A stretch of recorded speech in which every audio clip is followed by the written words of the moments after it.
샬롬 샬롬. 오늘 토라의 말씀 앞에 모인 우리 모두를 주께서 축복해 주시라고 믿습니다. 아멘. 예, 이번 주 토라 포션은 38번째, 39번째 38구강 후카트 규례라고 하는 후카트의 말씀들을 우리가 살펴보게 됩니다. 민수기 19장 1절부터 22장 1절까지의 말씀인데요. 이 19장, 20장, 21장 이 민수기 석장에 나온 내용들은 7개의 큰 주제를 살펴보게 되면요. 첫 번째는 붉은 암송아지 재를 만드는 율례를 우리가 보게 됩니다. 또 미리암의 죽음과 그에 따른 무리바의 물에 대한 이야기, 또 에돔 땅을 통과하고자 할 때에 허락하지 않았던 그 요청들에 대한 거부들, 에돔 왕의 거부들, 또 이제 아론이 또 죽죠.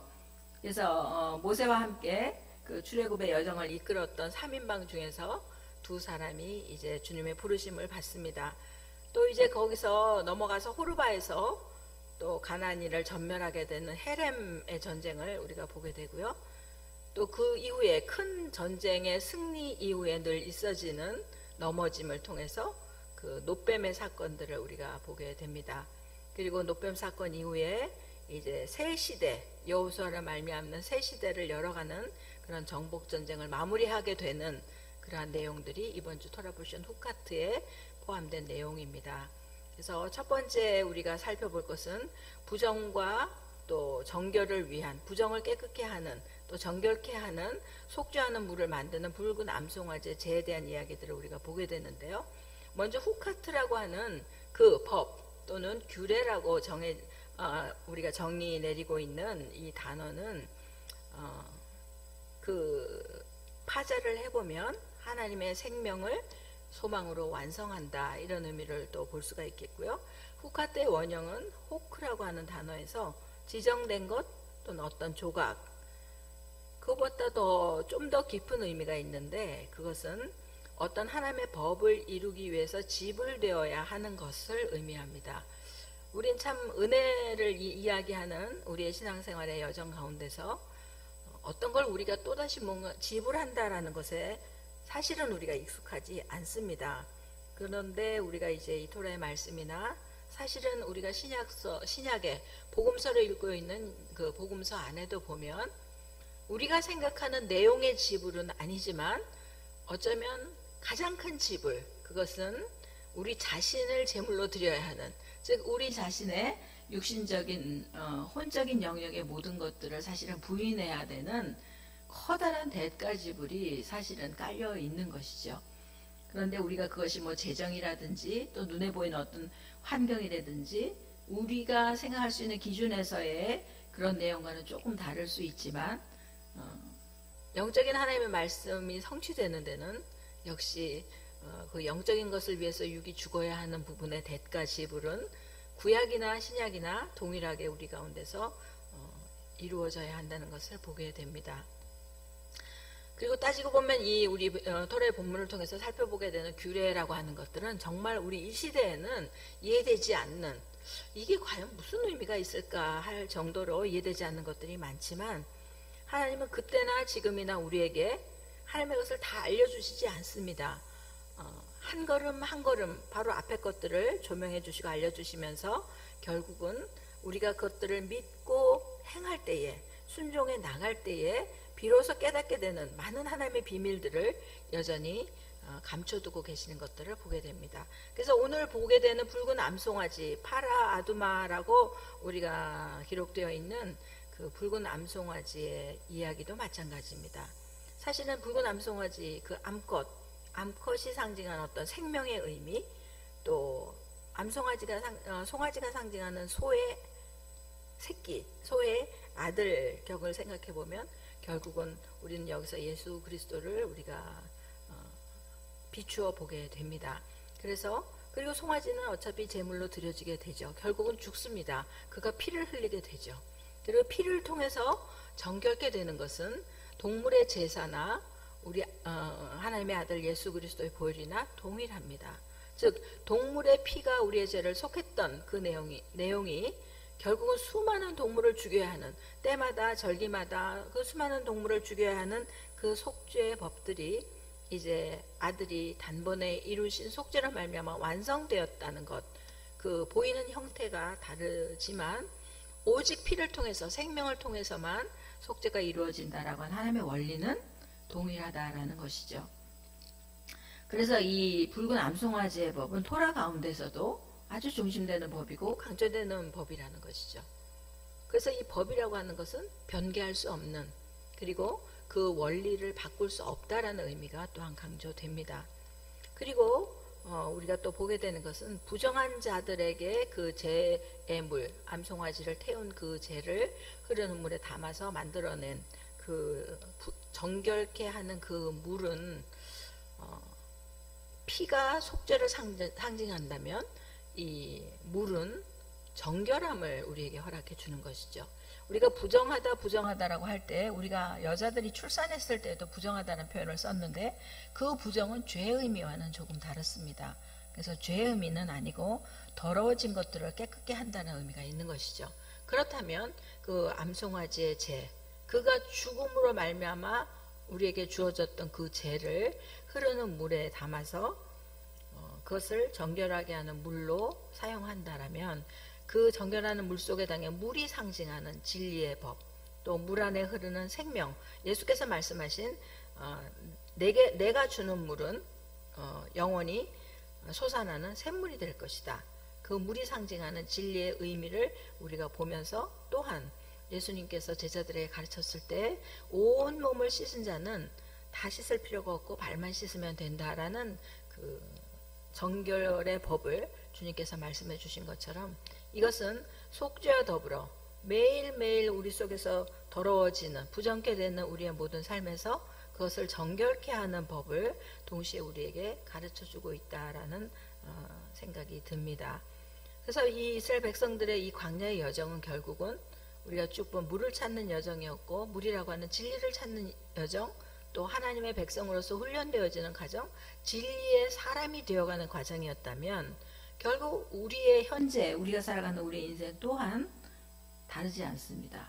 같은 것이죠. 진리를 찾아가는 여정, 또 진리로 완성을 향해 가는 여정, 또 진리의 사람으로 훈련되어져 가는 과정이라는 의미에서는 지금 우리가 이 후카트라고 우리에게 주어진 이 규례들이 결코 우리와 무관하지 않다라고 봐도 과언이 아닌 것이죠. 그래서 이 깨끗게 하는 물, 정결케 하는 물을 부정한 자에게 3일째 뿌리고 또 7일째 뿌려서, 우리는 3일이 상징하는 그 시내산에서 우리가 율법을 받을 때 정결케 하다가 3일 만에 받는 것이라든지, 주님께서 3일 만에 부활하신 것이라든지, 또 이 7이 상징하는 영원한 안식의 개념, 즉 우리는 속죄되었고 또 그 속죄됨으로 살아가지만 끊임없이 정결하게 되어져야 하는, 그래서 마지막 완성에 이르는 7번째 안식의, 영원한 안식에 들어가기 위해서도 여전히 우리는 정결해져야 하는 그 속죄의 피와 함께 정결함으로 우리가 들어가야 되게 되는 그런 거룩의 완성을 우리가 다시 한번 살펴보게 됩니다. 그래서 그 흐르는 물, 불사른 재에다가 흐르는 물을 담아서 그런 정결하게 하는 제물을 만드는 것처럼, 흐르는 물은 마임 하임이라고 표현된 그 생명수를 이야기하죠. 요한 1서 5장 6절에서 8절도 보면 예수는 물과 피로 임하신 자다. 또 그는 물과 피로 임하셨고 이는 성령과 물과 피라 셋은 합하여 하나이니라. 또 예수야께서 십자가에 달려 돌아갔을 때 요한복음 19장에 보면 한 군병이 옆구리를 창으로 찌르니 곧 피와 물이 나오더라. 예수야의 몸, 말씀이 육신이 되어 오셨던 예수야의 몸이 이제 암송아지로 비교되는 그 소가 완전히 태워지고 그 남은 재가 이제 흐르는 그 생명수 물에서 우리를 정결케 하는 것들이 결국 예수야가 흘리신 피와 물이 그대로 재현되어지고 적용되어져서 우리에게 오늘도 능력이 되고 있음을 우리가 보게 됩니다.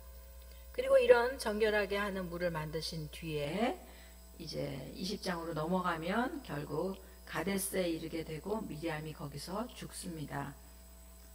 미리암이라고 하는 원어는 사실은 마라에서 나온 것이죠. 미르얌이라고 해서 어원인 마라는 쓰다라는 뜻이 있지만 그 파자를 해보면 mem과 mem이 앞에 mem과 뒤에 mem 그리고 그 중간에 레시아 하나님의 손 요드가 있는 것을 보면 진리와 진리가 머리가 되고 또 하나님의 손이 그 능력이 되어서 진리를 완성해 가는 시작된 진리가 결국은 진리로 완성해 가야 되게 되는 물과 물이 감싸고 있는 그 진리의 의미를 우리가 보게 되죠.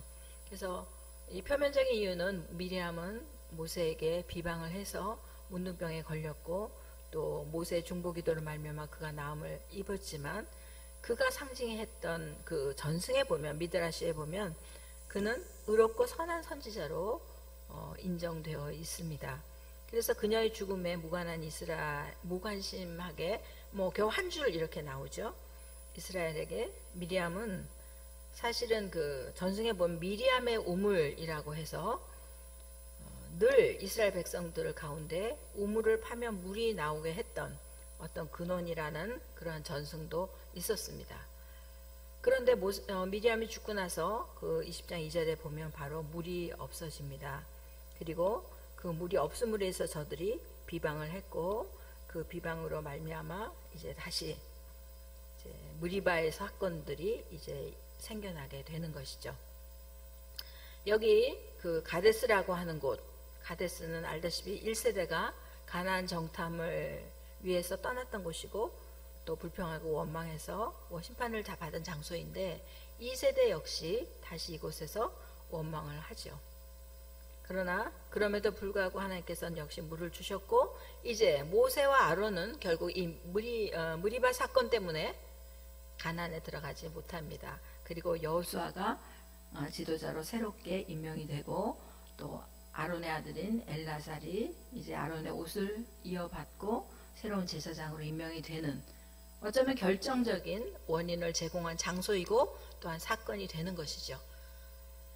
그래서 하나님은 그 이제 물이 없는 자들에게 출애굽기 17장 6절에도 동일하게 물이 없어서 원망했던 사건이 있는데 그때는 하나님께서 반석을 치라라고 말씀하셨어요. 근데 지금 우리가 살펴보면 이 민수기에서는 반석을 치는 것이 아니라 반석에게 명해라. 내가 지팡이를 잡고 회중들을 모은 다음에 반석을 향해서 명령해라. 뭐라고? 물을 내라 라고 명령하라라고 주께서 말씀하시죠. 그래서 지팡이가 상징하는 권위 또 많은 증인들을 필요로 하는 회중들의 모임 가운데서 하나님의 권위를 나타내라고 말씀하신 것이죠. 그러니까 명령을 통해서 피조물인 반석조차 그 물을 내야 하는 그러나 우리가 또 영적으로 한번 보게 되면 반석이신 그리스도 예수께서 하나님의 명령에 순종해서 당신이 진리가 되셨던 또 죽음으로 말미암아 생명이 되셨던 예수 그리스도와 우리가 또 연결해서도 볼 수 있겠습니다.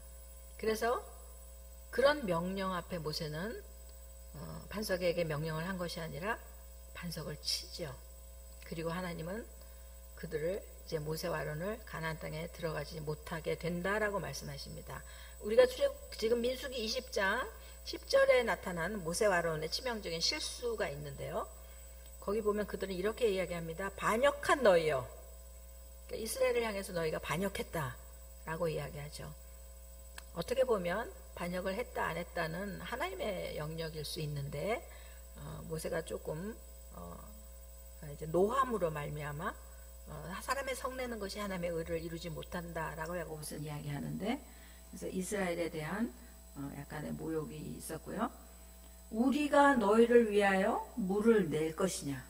우리가 너희를 위하여 물을 내겠느냐? 지금 물을 내는 주체는 사실은 그들이 아니라 하나님이신데 우리가 너희를 위하여 물을 내겠느냐라고 표현하고 있죠. 그리고 반석을 치는 것으로 하나님에 대한 하나님을 불신했다 이렇게 하나님은 말씀하십니다. 진리는 옛사람의 죽음을 통해서 겉사람을 뚫고 안에서부터 흘러나와야 되는 그래서 반석이 깨어짐으로 말미암아 그 속에서 물이 흘러나와야 되는 그런 하나님의 그 진리를 우리가 다시 한번 이 무리바 사건에서 확인하게 됩니다. 그리고 이것을 가능케 하는 것은, 단단한 홍과 육을 뚫고 나오게 하는 것은 역시 하나님의 말씀인 것이죠. 그래서 이렇게 반석을 2번 친다라고 하는 것은 이렇게 하나님의 명령에 불순종했다라는 큰 전제 하에서 조금 더 구체적으로 우리가 굳이 본다면 구속사에 대한 부정이 있고, 십자가 외에 다른 것이 없는데 무언가 다른 것을 또 한번 한 것이다, 이렇게 또 볼 수도 있고, 다시 이전으로 돌아가는 하나님의 대한 신뢰를 깨뜨리고 돌아가는 것, 뭐 이런 식으로 또 한번 다시 볼 수 있게 되겠습니다. 즉 이 2번 치는 것이 상징하는 불순종의 의미죠. 하나님에 대한 지극한 신뢰가 약해져 버린 그것들로 보았을 때, 이제 이렇게 단순한 그냥 뭐 명령해야지 않고 친 것으로 인해서 이렇게까지 하나님께서 노하시는가, 우리가 살짝 이해가 되지도 않지만, 안 되는 부분도 없지 않아 있지만, 어쨌든 이 2번 치는 것으로 인해서 하나님의 방법이 아닌 다른 방법을 취했던 것에 대해서, 즉 하나님의 정해놓은 규례를 벗어난 것에 대한 대가는 참으로 크다라는 두려움을 보게 됩니다. 큰 것이었죠. 그리고 이 무리바 사건을 지난 다음에 이제 그들이 가데스에서, 가데스에서 다시 진행을 해야 되는데, 그 에돔 땅에 왕의 큰 길, 왕의 대로, 우리가 이야기한 이사야 19장에 나타난 아수르와 또 애굽과 이스라엘이 하나가 되어서 연합되어서 걸어가야 될 그 왕의 대로를 지나게 되는데, 그거는 지리적으로는 아카바만에서 에시온게벨을, 아카바만에 있는 에시온게벨에서 출발해서 에돔을 경유하고 보스라에서 다마스까지 이르는 그러한 어떤 그 군사이동과 무역의 통로였던 길이 있었습니다. 근데 그 길을 지나가지 못하게 하죠. 암몬 왕이 거기를 지나가지 못하게 하기 때문에 그들은 결국 길을 우회해서 광야를 지나야 했습니다. 하나님께서 굳이 지름길을 놔두고 계속 우회하면서 돌아가게 하는 이 광야의 여정의, 총체적인 광야의 여정의 목적은 영적 성장을 위한 훈련의 부분이라고 보면 되겠습니다. 우리 안에는 쓴뿌리들을, 또 인내하는 법을, 또 하나님의 선하심을 기대하는 믿음을, 그렇게 우리가 삶에서 적용하고 실천해 나가야 되는 과정 가운데 있다라는 것들을 우리가 분명히 알고 있어야 할 것입니다.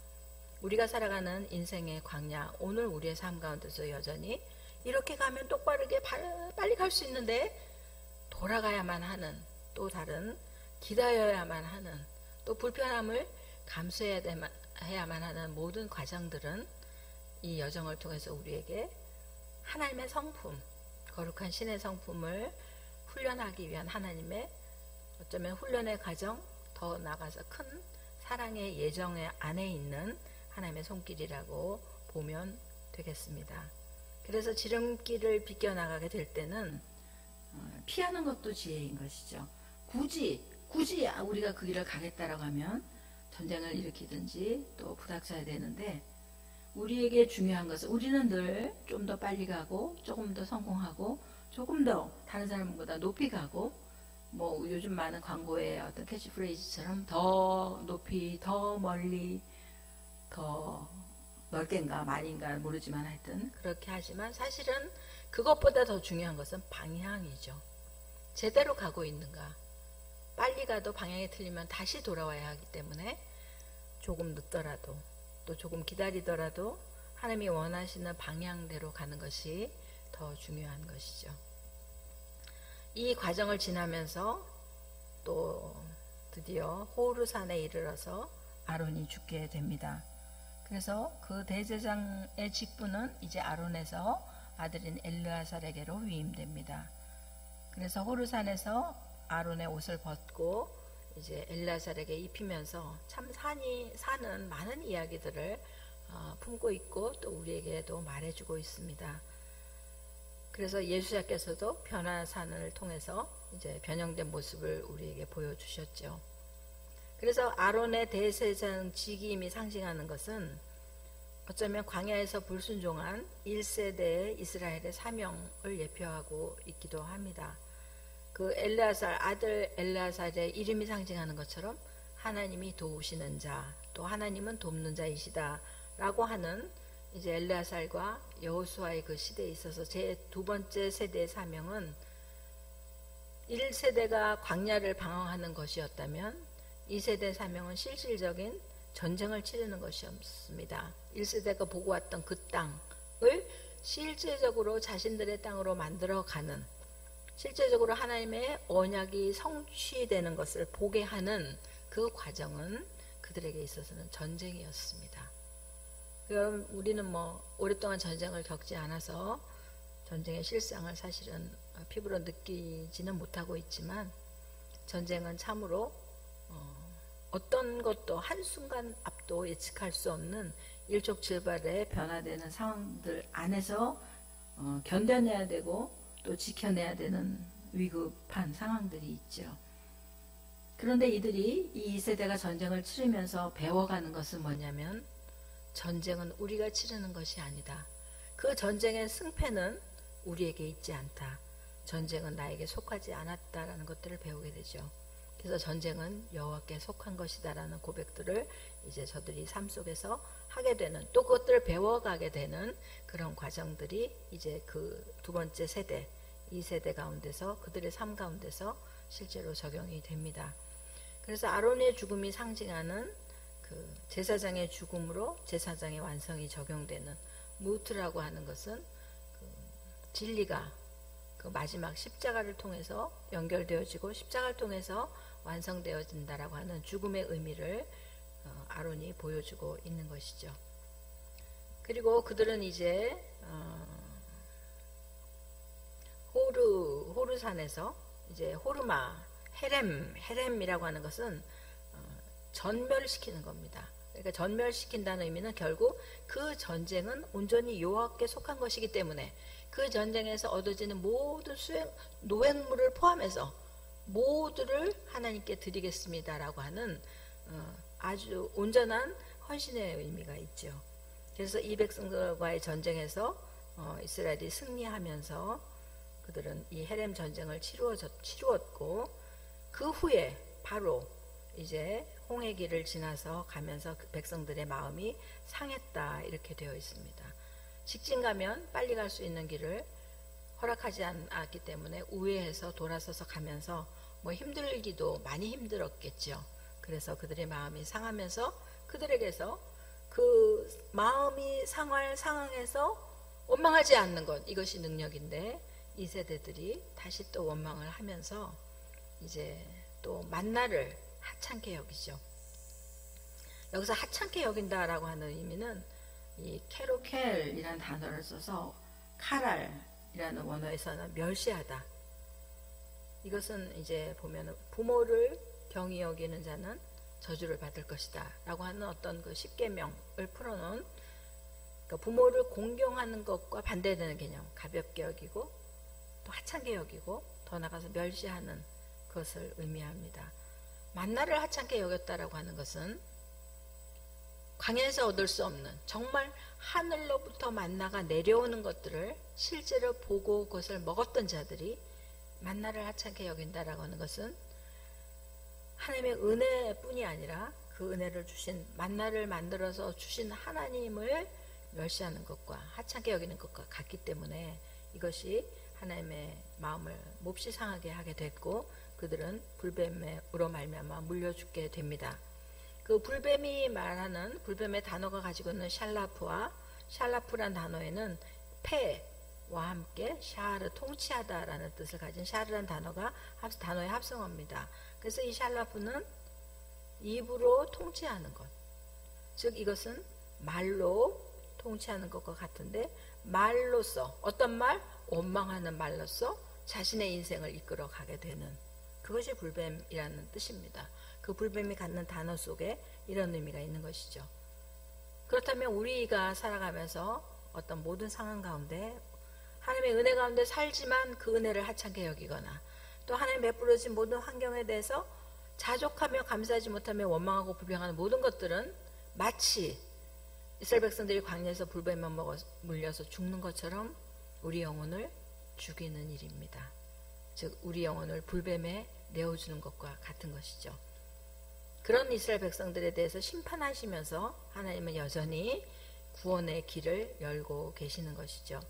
그래서 노뱀, 네오쉣, 나하쉬라고 하는 악이 달려버린, 악이 처형되어버린 그 장대에 달린 노뱀으로 말미암아 그것을 본 자들이 살아나게 되는 것이죠. 그래서 우리는 뭐 그럼 노뱀이 예수님이냐 이렇게 얘기를 하기도 하지만 십자가에 달린 뱀, 그 뱀이 상징하는 악, 뱀이 상징하는 사단적 의미, 그 모든 것들이 십자가에 달린 것이죠. 그 예수님께서 세상의 모든 인류의 모든 죄를 지고 십자가에서 죽으신 것처럼 그 죄가 그 장대에 달렸기 때문에 우리는 그것을 바라보며 살 수 있게 되는 것이죠. 그런데 이제 열왕기하 18장 이렇게 가면 히스기야 왕 시대에는 백성들이 이 노뱀을 거의 우상을 섬기듯이 마치 어떤 신적인 존재처럼 그렇게 했던 경우가 있어서 히스기야 왕이 개혁할 때에 이 노뱀의 그 단을 파해버립니다. 우리도 어쩌면 그래서 십자가를 이제 요즘 개혁주의 많은 교회들에서는 십자가를 교회에 안 다는 교회들도 많이 있습니다. 왜냐하면 십자가 자체가 우리에게 어떤 십자가 달린 예수님과 함께 달린 죄보다 십자가를 더 바라보게 되는 것들을 지향하기 위해서 십자가를 없애는 교회들도 있죠. 그래서 부활하신 주님, 우리의 죄를 지고 가신 주님과 함께 그 죄를 해결하신 그 죄의 능력에서 승리하신 부활하신 예수님, 그리고 다시 이 땅의 심판주로 오실 예수님을 바라보는 그러한 우리의 시각이, 그러니까 어떤 것도 예수님을 대체할 수 없는, 어떤 것도 어떤 예수님의 능력도 예수님보다 앞설 수 없는 그런 그분 자체를 우리가 신뢰하고 바라는 그러한 믿음으로 나가야 할 것입니다. 노뱀을 통해서 불뱀을 이기고 또 예수님의 죽음을 통해서 우리의 죽음을 이기게 하시는 하나님의 방법, 노뱀을 통한 그 방법은 결국 예수 그리스도의 십자가 사건으로 다시 한번 우리에게 확증되어지고 적용되어지는 은혜를 허락하신 것이죠. 그래서 그 노뱀 사건 이후에 이들은 다시 또 이동을 합니다. 끊임없이 광야의 삶은 그 노마드의 삶, 움직이는 삶, 하나님의 인도하심을 따라 움직이는 삶을 사는 가운데 부엘에 이르러서 또 백성에게 물을 주십니다. 정말 광야에서의 물은 없으면 죽는 생수인 것이죠. 그래서 광야에서 1세대가 모두 죽었지만 마침내 우리가 민수기 21장 16절에서 18절에 발견하게 되는 것은 그들이 주를 찬송하고 경배하는 자리로 나아가는 것을 우리가 보게 됩니다. 결국 1세대는 모두 죽었고 또 2세대가 비록 원망을 했지만 이 새로운 2세대를 통해서 여호수아 시대와 함께 하나님께서 2세대에게 기대하고 주시는 것은 원망으로 인한 심판이 아니라 그 원망과 심판의 어떤 경지를 넘어서는 경배와 찬양의 자리로 나아가도록 주께서 부르고 계시는 것을 보게 됩니다. 이것이 성도의 부르심이고 정체성이죠. 즉 이 가나안을 정복하게 하신, 또 정복하는 모든 과정에서 하나님은 결국 이 정복이 경배와 찬양으로, 하나님에 대한 신뢰로 그 땅을 정복하게 되는 것을 우리에게 가르쳐주고 계십니다. 그리고 넘어가서는 아모리 왕 시온이 또 통과를 거절합니다. 앞에서 암몬의 땅을 지나갈 수 없었던 것처럼 이 아모리 왕의 땅도 지나갈 수 없죠. 그 헤스본이라고 하는 땅을 지나갈 수 없으면서 아모리 왕 시온과 이 나오는 바산 왕 옥을 이제 처리하는 것, 물리치는 것 자체가 이제 출애굽의 마지막 여정이 되겠습니다. 그래서 아모리라는 단어에는 하나님의 말씀이 임하지 못하러 방해하는 나의 말, 아무리는 말을 의미하는데 그건 하나님의 말씀이 아니라 나의 말입니다. 그래서 영적 전쟁에서 우리가 조심해야 될 적은 결국 나의 말, 즉 나의 머리로부터, 나의 경험으로부터, 또 나의 생각으로부터 표현되어지는 말, 그 말은 단순히 말이 아니라 나의 인생을 그렇게 이끌어가고 있는, 어쩌면 하나님을 대신하는 그 말을 의미하게 되는 것이죠.